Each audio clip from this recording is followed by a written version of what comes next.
Hello everyone, and welcome back to our channel. Today, we are covering a developing story that's causing major political tension in Limpopo province. The economic freedom fighters have announced that they're preparing to lay criminal charges of fraud against the African National Congress's Limpopo provincial secretary, Reuben Madadzhe. This isn't just another political rivalry, it involves serious allegations of corruption, abuse of government resources, and the misuse of state symbols. So before we unpack the full details, don't forget to like, subscribe, and let us know what you think in the comments below. Now, according to the EFF in Limpopo, the case revolves around a BMW X5, a high-end luxury SUV that they claim was fraudulently acquired by Reuben Madadzhe. This isn't just about buying a fancy car. The EFF is alleging that Madadzhe misrepresented how the vehicle was obtained, possibly concealing the source of funds or using improper channels for the purchase.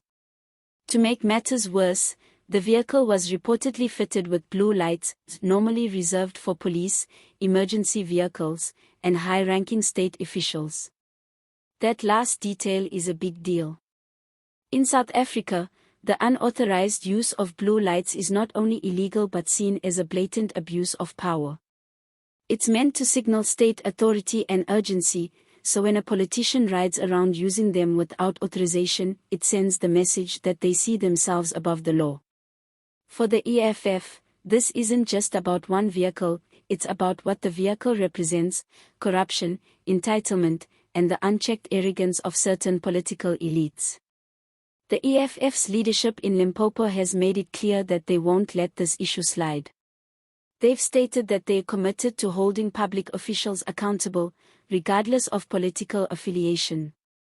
In their view, Madadzhe's actions, if proven, violate the public trust and highlight the rot within the ruling party's provincial leadership. So who exactly is Reuben Madadzhe? He's no stranger to controversy. As ANC provincial secretary, he's been a powerful figure in Limpopo politics. He's been involved in several political campaigns and internal party disputes, and now, he's facing the most serious allegations of his career.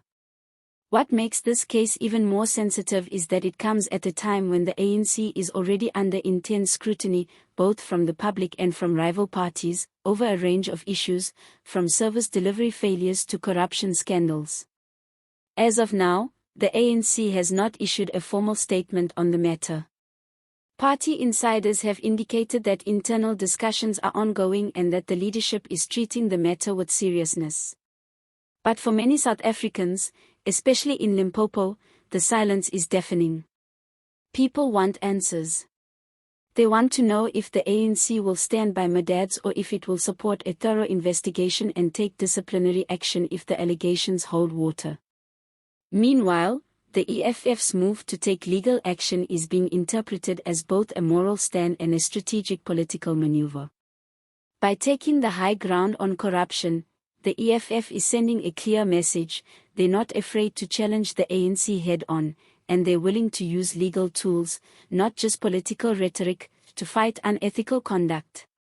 This case also feeds into a broader narrative that many South Africans are beginning to believe, that corruption is not just a side effect of governance, but deeply entrenched in the political system itself. Whether it's tender fraud, procurement irregularities, or abuse of public symbols like blue lights, these patterns keep repeating, and the people are tired. And let's talk about public perception.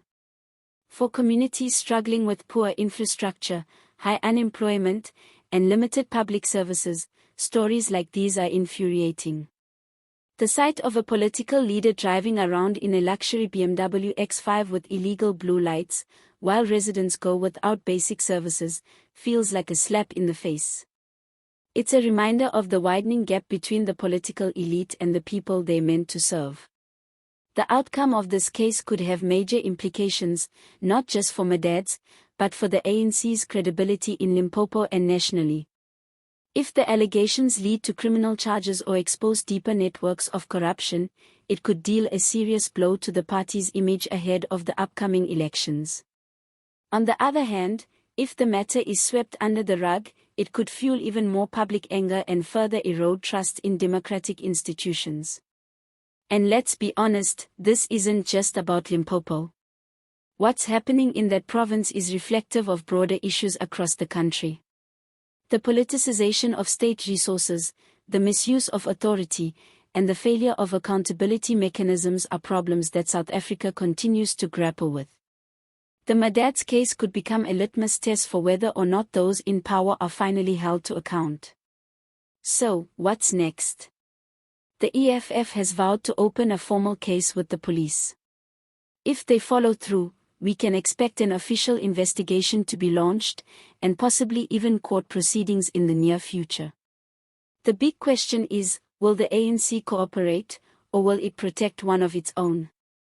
We'll be following this story closely and keeping you updated as more information comes in. But one thing is certain, the fight against corruption is far from over. And as citizens, it's up to all of us to demand transparency, accountability, and ethical leadership from those who hold public office. What are your thoughts on this developing story? Do you believe the EFF is doing the right thing by pressing charges? Should the ANC suspend Madadzhe's pending investigation? And do you think this case will actually lead to justice, or will it become just another forgotten scandal? Let us know in the comments below. Give this video a like if you believe in holding leaders accountable, and subscribe for more in-depth political commentary and updates from across South Africa. Thanks for watching, and see you next time.